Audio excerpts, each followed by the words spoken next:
Hello, my name is Carlos Bolsonaro. I'm a city councilman of the city of Rio de Janeiro. I'm the son of Congressman Jair Bolsonaro, a unique politician that can be considered of right, a strong opponent and possible future candidate to the presidency of Brazil in 2018.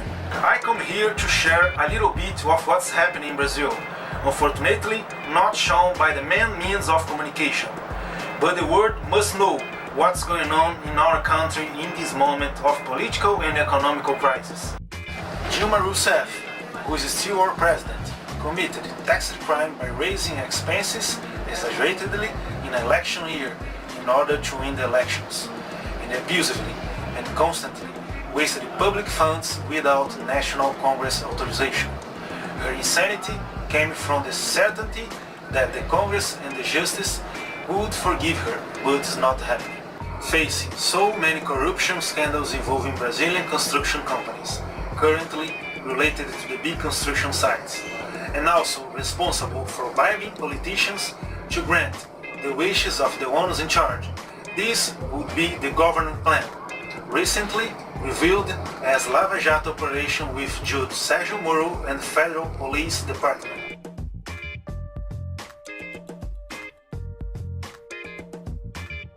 Her financial support to dictatorships such as Cuba, Venezuela, and Nicaragua, the pardon of debts to African dictatorships, and so many other international scandals, the clear attempt to bias education at the schools, preaching that socialism is the best way to rule, always condemning capitalism and the policy of arming citizens, leaving only criminals heavily armed. Its results are a heritage of growing violence, leaving the population unprotected before its rotten policy of domination.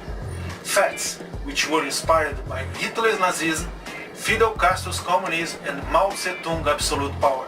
There are enough evidence that we are going towards dictatorship based on socialism, something that our president and her supporters have always done, stealing, kidnapping, and assassinating, always sponsored by socialist countries, under the false pretenses that they fought a Brazilian dictatorship, supported exclusively by the United States.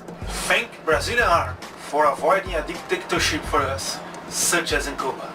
Nowadays, people in charge try to repeat what they did in the past, holding the power through the implementation of modern socialism, treating businessmen, big agricultures, and workers as villains and criminals as victims, besides trying to make the poor depend even more on the state. They also defend openly a policy of distorted human rights, using what's politically correct to fool everyone, under apparently beautiful and nice words convincing part of population that they are on the right path. It's against this kind of government that we fight in Brazil. We believe in capitalism, in the value of citizens, but not in pseudo-followers who support the government, to the big amounts of public funds destined for NGOs that play their game.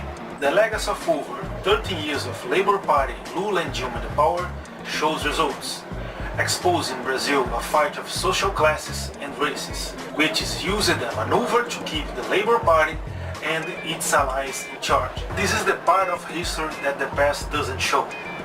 Thanks to internet, young people and concerned people can see politics differently and feel the need to fight the left ideology that dominates our country. On the light of these facts, the right rises, aiming at valuing the citizens, the military, the police, a less controlling state, the right to self-defense, and severe laws against who destroy and dominate our nation today. This is Brazil today, but we have faith in God, and together we will change the course of our beloved country.